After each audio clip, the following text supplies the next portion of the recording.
ഇന്ന് നമുക്ക് വേണ്ടിയിട്ട് തുഴയാൻ പോകുന്നത് മങ്കൊമ്പ് ബോട്ട് ക്ലബിലെ തുഴച്ചിലുകാരാണ് അല്ലേ. ശ്രീവിനായക ബോട്ട് ക്ലബിലെ തുഴച്ചിലുകാരാണ് അവർ. നമുക്കിപ്പം അർജന്റീനയുടെ നമ്മുടെ മെസ്സിയുടെ ഒക്കെ ഡ്രസ്സൊക്കെ ഇട്ട് നിൽപ്പുണ്ട്.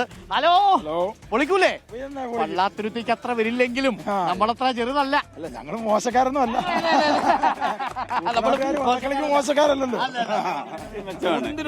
അതാണ് ഇതിന്റെ പ്രത്യേകത കേട്ടോ. 21 ക്ലബ്ബുകളും ഒരു ആരോഗ്യകരമായ മത്സരമുണ്ട്. വലിയ സ്പോർട്സ്മാൻ സ്പിരിറ്റ് ഉള്ള ക്ലബ്ബുകളാണ്. പിന്നീട് മത്സര ഫിനിഷിംഗ് പോയിന്റിൽ എത്തുന്ന സമയത്ത് വലിയ തർക്കവും കാര്യങ്ങളൊക്കെ ഉണ്ടായിരുന്നു, അത് വേറെ കാര്യം. അപ്പോൾ നമ്മുടെ ക്ലബ്ബിലെ താരങ്ങൾ എല്ലാവരും റെഡി ആയി കഴിഞ്ഞു. അപ്പൊ വള്ളത്തിന്റെ ഓണർമാരാണ്, വള്ളത്തിന്റെ ഉടമകളാണ്. നമസ്കാരം. ശ്രീവിനായകൻ വള്ളാത്തുരുത്തിയുടെ അത്ര വരില്ലെങ്കിലും അല്ലേ നമ്മള് പിടിക്കും. അതും കൂടി ഇടയ്ക്ക് പറയണമല്ലോ. കാര്യം പള്ളാത്തുരുത്തി തോപ്പിക്കെന്നൊക്കെ പറഞ്ഞാൽ നമുക്കൊരു വിഷമമുണ്ട്. പക്ഷെ ആര് ജയിച്ചാലും ഉണ്ടല്ലോ, മത്സരം ജയിക്കുന്ന വള്ളംകളിയും കുട്ടനാടും. അതാണ് ഇതിന്റെ പ്രത്യേകത.